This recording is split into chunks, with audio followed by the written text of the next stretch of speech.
Bonjour, on se retrouve aujourd'hui donc pour une vidéo mes lectures. Nous sommes jeudi, donc je vous parle de mes lectures aujourd'hui. En vérité, je tourne mercredi. Je vais tourner plusieurs vidéos d'affilée parce que j'en ai plus en réserve et que je ne peux pas me permettre de toujours tourner, surtout là avec les vacances. Aujourd'hui, il me semble que nous sommes le 5 juillet. Je ne sais plus. Oui, on est le mercredi 5. J'ai regardé. Tête de linotte que je suis. Et donc je vais vous parler d'un auteur, enfin d'une auteure que j'aime beaucoup, qui est canadienne, il me semble québécoise, et qui est habituée aux sagas fantastiques, fantasy même. Je pense que ceux qui aiment les lectures fantasy ou fantastiques auront deviné que je parle d'Anne Robillard. Et donc de la saga que je préfère, qui est Les Chevaliers d'Émeraude. Voilà, j'ai réussi à avoir le premier tome en poche, mais après les autres tomes, au moment où je les ai achetés, ils n'existaient pas. Je ne sais même pas s'ils existent aujourd'hui. Voilà. Donc les couvertures sont vraiment magnifiques. Voilà. On reconnaît très bien les personnages.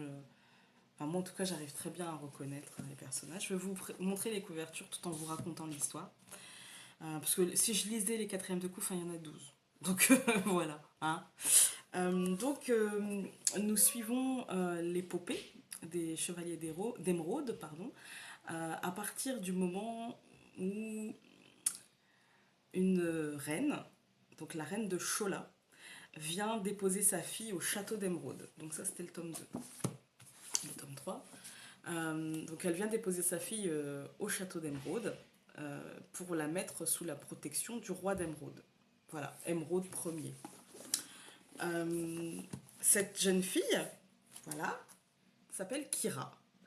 Elle est la fille donc de la reine de Chola, mais pas du roi de Chola. Elle est la fille du roi d'Irianet qui essaye d'envahir Ankidiev, qui est leur continent, en fait, avec plusieurs, plusieurs pays, plusieurs royaumes. Voilà. Je vais vous dire ça tout de suite. Ce qui est bien, c'est que alors forcément, dans celui-ci, je ne le trouve pas. Mais voilà. Ce qui est bien, c'est que dans chaque livre, il y a une carte. Voilà. Et il y a aussi le rappel de tous les personnages avec la croix de l'ordre. Voilà, il y a tous les personnages. Donc, en termes de royaume, voilà mon fils qui rentre dans la salle. Oui, Erwan, qu'est-ce que tu veux? Maman, elle est en train de tourner. Oui, chérie. Voilà, je suis occupée. Monte, j'arrive. Voilà, je finis la vidéo et j'y vais. Donc il y a le royaume de Chola, le royaume des ombres, le royaume des esprits, le royaume d'Opale, le royaume des elfes, le royaume de diamant, le royaume de rubis, le royaume de jade, de béryl, de turquoise, d'émeraude. Je ne sais pas si j'ai dit, des fées, d'argent, perles, phalles, zénor, cristal, la forêt interdite, le désert, béryl, voilà, etc. Et donc les chevaliers viennent tous et toutes, parce qu'il y a des femmes, de ces royaumes. Donc, le roi Émeraude accueille la princesse Kira. Et puis, bien évidemment, s'ensuit une guerre, en fait, parce que son père biologique veut la récupérer et en même temps faire main basse sur tous les territoires. C'est un mélange de magie, c'est un mélange de chevalerie, c'est un peu. C'est inspiré, on va dire, de l'épopée arthurienne. Voilà. C'est une saga qui est déjà qui est très connue pour les initiés. Voilà. Elle est très dense, il y a énormément de personnages. On suit plusieurs histoires, mais l'histoire principale est celle de Kira. Mais on suit plusieurs histoires, dont celle du roi Onyx. Alors je ne vais pas tout vous raconter parce que sinon ça sert à rien. Voilà.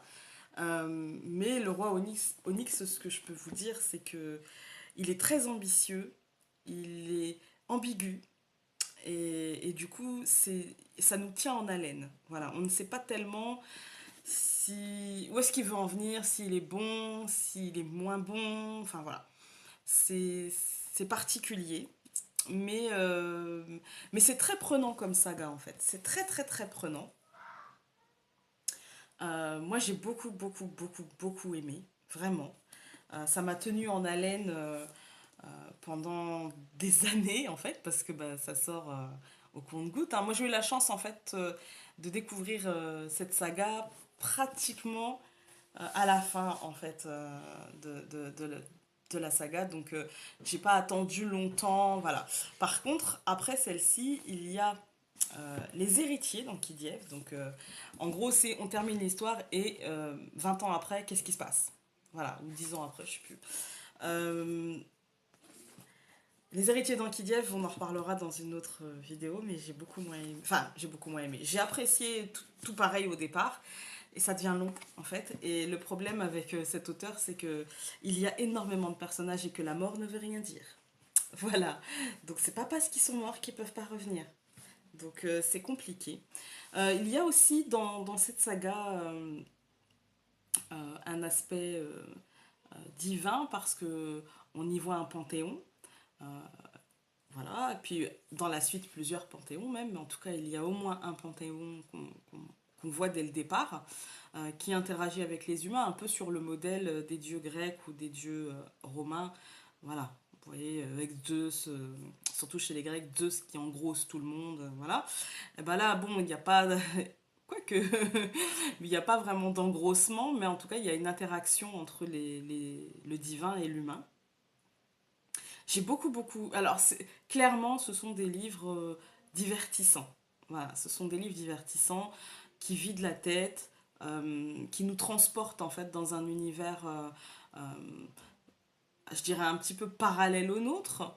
Voilà, dans un univers en tout cas de rêverie. Et pour ceux qui aiment le fantastique, pour ceux qui aiment la chevalerie, euh, pour ceux qui aiment aussi l'égalité des sexes, parce que il y a des chevaliers, hommes et femmes.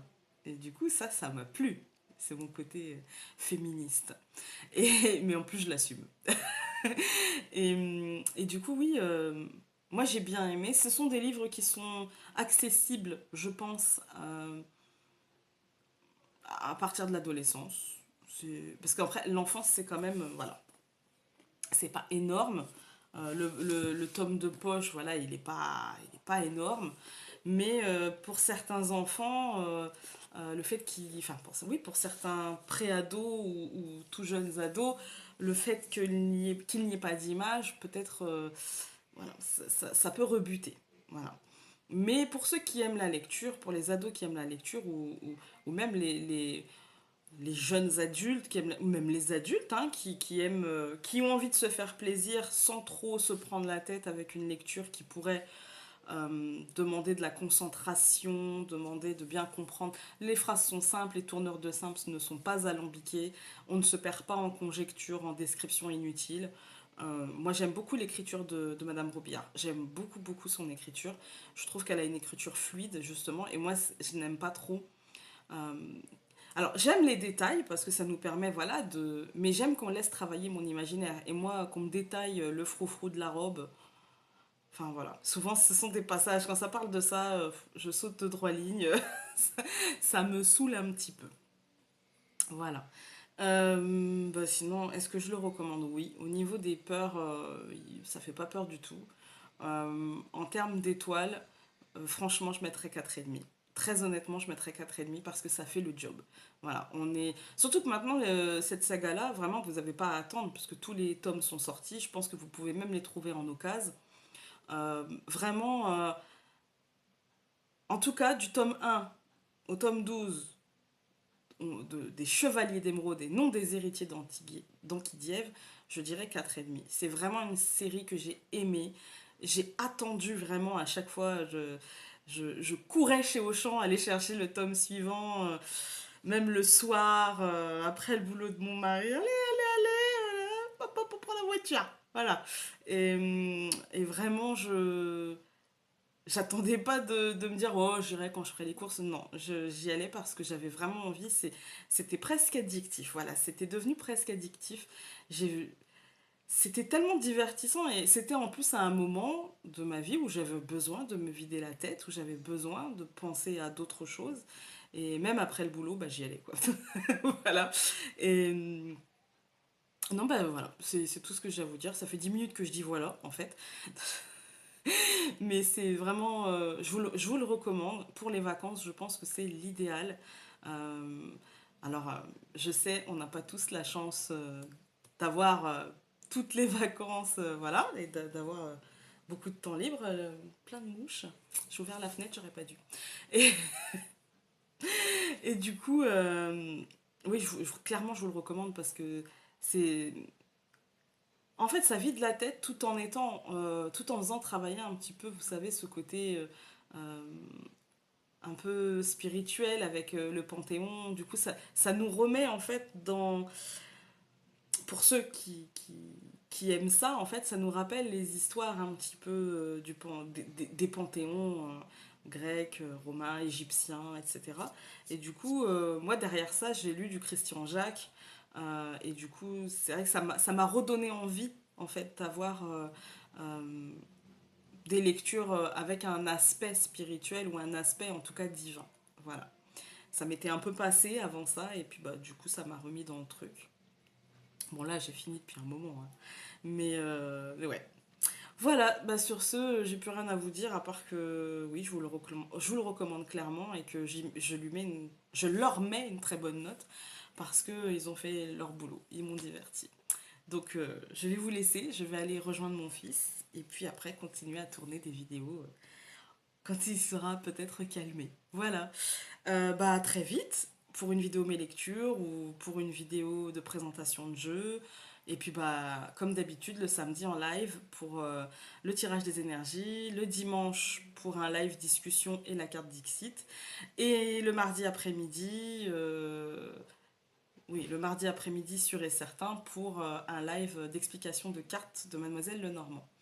Voilà, en tout cas mes explications de cartes de Mademoiselle Lenormand. Voilà, je vous embrasse et je vous dis à très vite. Salut!